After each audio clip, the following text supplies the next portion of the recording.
Hello friends, welcome to banking Banda. तो इस video में मैं डिस्कस करने वाला हूं अपना आईबीपीएस क्लर्क का एक्सपीरियंस। वो सारी स्ट्रैटेजी मैं डिस्कस करूंगा जिसके कारण मेरा आईबीपीएस क्लर्क 2022 क्लियर हुआ। ओके, तो प्री से स्टार्ट करते हैं। तो आपको पता है कि 100 मार्क्स का प्रीलिम्स का एग्ज़ाम होता है जिसमें 30 मार्क्स इंग्लिश और 35 क्वांट और 35 रीजनिंग होता है। तो सबसे पहले ये इम्पॉर्टेंट है ना कि आपका स्ट्रेंथ क्या है और आपका वीकनेस क्या है, इस चीज़ को समझ लेना। मुझे अपना स्ट्रेंथ और वीकनेस पता था। मैं इंग्लिश में एक एवरेज स्टूडेंट था और क्वांट में मेरा ठीक ठाक था, लेकिन मेरे क्वेश्चंस में ज़्यादा नहीं कर पाता था। एक लिमिट तक ही मैं क्वेश्चन क्वांट में कर पाता था। और रीजनिंग मेरा स्ट्रेंथ था। मुझे पता था कि मुझे रीजनिंग में कोशिश करना है सारे सवाल करने का। तो सबसे पहले तो मैंने ढेर सारी चीज़ें प्रैक्टिस की थी, चैप्टर वाइज प्रैक्टिस की थी, जितने भी कॉन्सेप्ट होते हैं उनको सीखा था। तो ये तो एक बेसिक पार्ट होता है जो सभी स्टूडेंट करते हैं, आपको वो कंप्लीट करना पड़ेगा। इंग्लिश में जितने भी ग्रामेटिकल रूल्स होते हैं वो सारी चीज़ें पढ़ना, ये एक बेसिक कॉन्सेप्ट जो आपको पढ़ना है। क्वांट में सेम चैप्टर वाइज स्टडी करना, अरिथमेटिक पढ़ना। उसके बाद जो रीजनिंग था उसमें भी मैंने चैप्टर वाइज डिफरेंट टॉपिक के क्वेश्चन सॉल्व किए थे। उसके बाद आता है मॉक टेस्ट, जो एग्ज़ाम के लिए सबसे इम्पॉर्टेंट होता है। तो मुझे मॉक टेस्ट से ही प्रैक्टिस करनी थी, सबसे ज़्यादा मैंने वहाँ से ही किया था। मेरे पास लगभग सारी कंपनी के मॉक टेस्ट थे, ऑलिव बोर्ड, टेक्स्ट बुक, गाइडली, ये सब सारे कंपनी के मेरे पास मॉक टेस्ट अवेलेबल थे। तो मैंने सबसे पहले ऑलिव बोर्ड ही स्टार्ट किया था। मेरा टारगेट था ऑलिव बोर्ड में अच्छा स्कोर करने का। तो मैंने ऑलिव बोर्ड में स्टार्ट किया मॉक देना। मॉक देकर मैं समझा कि मैं कहाँ पे इम्प्रूव मैं कर सकता हूँ। सबसे पहले जब मैं स्टार्ट किया था मॉक देना तो मैं रीजनिंग में क्वेश्चन चुन कर करता था। सबसे पहले मिसलिनियस क्वेश्चन बनाना, उसके बाद पजल बनाना। लेकिन मुझे पता चला कि जब कुछ पेपर मैंने सॉल्व किया तो मुझे लगा कि रीजनिंग में मुझे 35 के 35 क्वेश्चन ही सॉल्व करने हैं, तो क्यों ही टाइम वेस्ट करना क्वेश्चन चूज़ करने में। मैं 1 नंबर से बनाना स्टार्ट करता था, 35 पे जाकर रुकता था। अब उसमें 1-2 नहीं बने तो स्किप करता था, वो अलग बात है। लेकिन मेरा यही प्रोसेस होता था कि जो भी सवाल जो मेरे है उसे मैं डायरेक्टली बनाते जाऊंगा। हाँ, अगर कोई 1 मार्क्स के वर्ड प्रॉब्लम आते हैं, जैसे वो अल्फ़ाबेट वाला क्वेश्चंस आते हैं, वैसे क्वेश्चन आप लास्ट के लिए रख सकते हो, कोई उसमें दिक्कत नहीं है।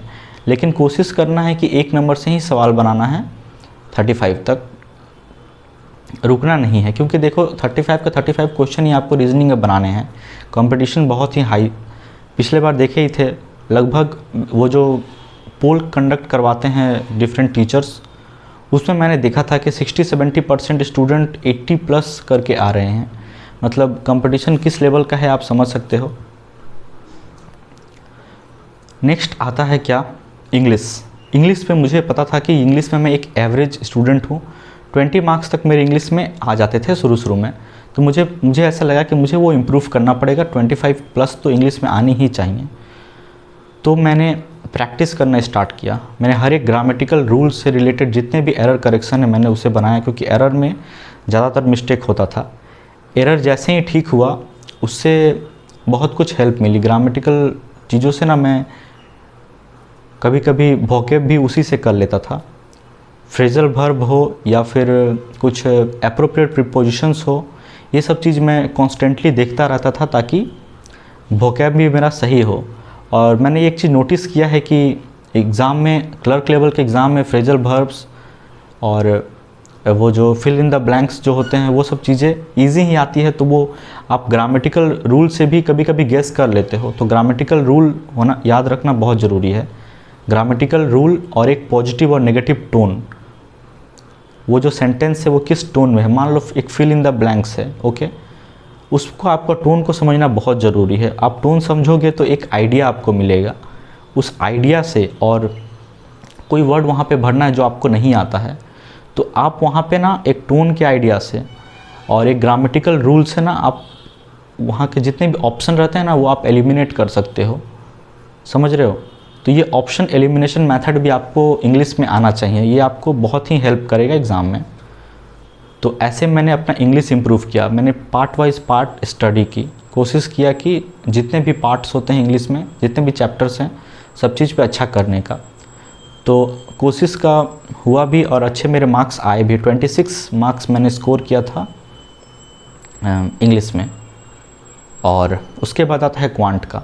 देखो क्वांट का मुझे पता था कि मैं on an average 30 question attempt कर लेता था, लेकिन 35 मैं नहीं कर पाता था कभी। तो मैंने अपना गोल ही 30 क्वेश्चन अटैम्प्ट करना बनाया था, क्योंकि मुझे पता था कि इतना ही मुझे करना है और राइट करना है, एक माइंड में मेरे था।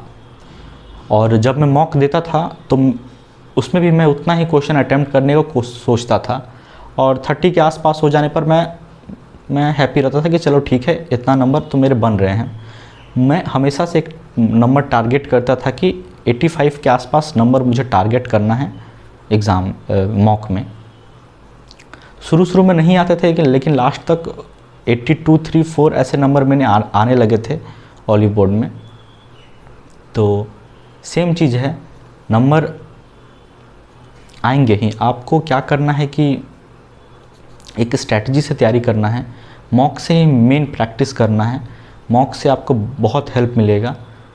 सो इस वीडियो में मैं यहीं पे एंड करता हूँ, और मेंस की तैयारी मैंने कैसे की थी उसका वीडियो मैं नेक्स्ट अपलोड करूँगा।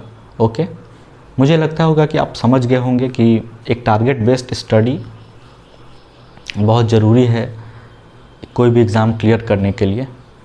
तो कोशिश करो ज़्यादा से ज़्यादा क्वेश्चन सॉल्व करने का। इंग्लिश में कोई कमज़ोरी है तो उसे दूर करो, सेट वाइज स्टडी करके। एरर करेक्शन का सेट पर ही 200 क्वेश्चन लगाओ।